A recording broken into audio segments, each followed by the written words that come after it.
Today, we're diving into something I think we all feel. Our focus, it feels like it's constantly under attack, right?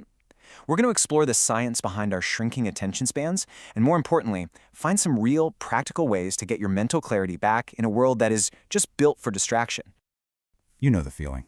You sit down, you're ready to work, you've got all the best intentions, you open a document, and then, what feels like seconds later, you've got 12 tabs open, you've answered a few emails that really weren't urgent, and you're scrolling a feed you don't even remember opening. Sound familiar? Yeah, me too. Now, this is really important.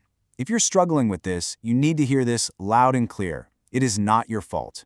This isn't some personal failing or a lack of willpower. The digital world we live in is literally intentionally designed to chop up our attention into tiny little pieces. And the results of this design are, well, they're staggering. Research from the American Psychological Association shows that all these constant digital interruptions and the task switching we do can slash our productivity by a mind-blowing 40%. Just think about that. That's almost half of our potential just gone, vanishing into the digital noise. So how did we even get to this point? How did we end up in the state of what feels like constant, perpetual distraction? Well, let's take a quick look back and see how this whole crisis unfolded. It all happens so fast. You know, back in the 90s, the big distraction was just email. Then, bam, 2004, Facebook shows up and starts pioneering these algorithms to keep us glued to the screen. Twitter jumps in, perfects the infinite feed, and, well, here we are. The result today? The average person checks their phone 96 times, every single day. And let's talk about the hidden cost of every single one of those 96 interruptions. Research from the University of California, Irvine found something that honestly should terrify us all. It takes, on average, 23 minutes to get back into a state of deep focus after you've been distracted. 23 minutes? That means one little notification can derail you for nearly half an hour. So, to really understand why these distractions are so powerful, we need to go inside our own heads. Let's take a look at the neuroscience of what's actually happening to a hijacked brain. All right, let's bust a huge myth. We love to say we're great multitaskers, right? Well, the science says that's not a real thing.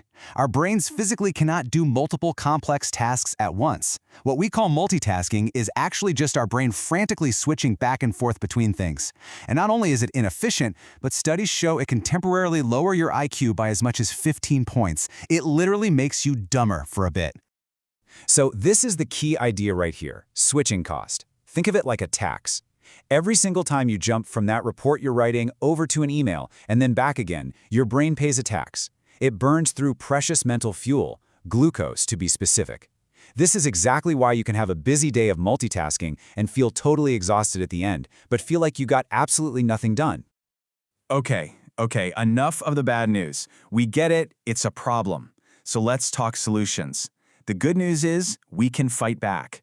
And the journey to getting your focus back starts with taking control of your immediate surroundings.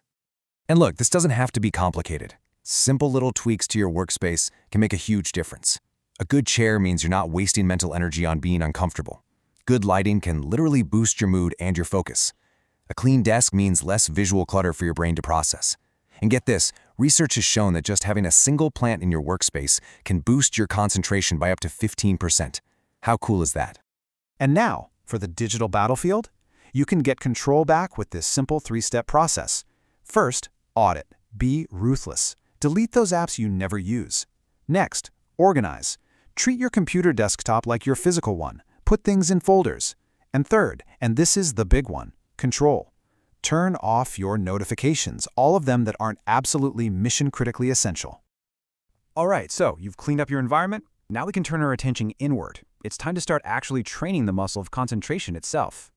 And one of the best tools for this is something called the Pomodoro technique. It sounds kind of fancy, but it's so simple. You just work in a super focused sprint for 25 minutes, 0 interruptions, and then you take a short 5-minute break. That's it. It's like interval training for your brain. So here's the game plan. Pick one and only one task. Set a timer for 25 minutes. For that 25 minutes, your focus is a fortress. Nothing gets in. When that timer goes off, you must take a break. It's not optional, it's part of the process. Do that 4 times, and then you've earned yourself a nice, longer break. It's a simple little game you can play against distraction. Now, beyond just techniques, there are practices that can physically change your brain for the better. Neuroscientists have discovered that regular mindfulness or meditation can actually make the prefrontal cortex thicker, and that's the part of your brain that handles decision-making and focus. It's basically the CEO. So doing mindfulness is like sending your brain's CEO to the gym every day. So we've handled our outer world and our inner training, but to make sure all these changes actually stick for the long haul, we got to build it all on a solid foundation of healthy habits. A really strong, sustainable focus really rests on these 3 pillars. And just look at this chart. Sleep is the biggest piece of the pie by far. It's when your brain literally cleans itself out. Then you've got exercise, which releases this amazing protein that helps grow new brain cells. And finally, diet. You got to give your brain the high-quality fuel it needs to perform. And if you don't think these things matter, just look at the consequences. This is what really got me. Being awake for just 17 hours straight impairs your brain as much as having a blood alcohol content of 0.05%. Think about that. You'd never try to do important work after a few drinks, but so many of us do it every day just by not sleeping enough. The same goes for sitting all day or eating junk. You are actively sabotaging your own brain. Look, at the end of the day, your attention is one of the most valuable things you own. In a world that's trying to steal it every second, the ability to actually choose where you place it, well, that's nothing short of a superpower. You've got the tools now. The choice is all yours. So, how are you going to reclaim your focus, and what amazing things are you going to do with it?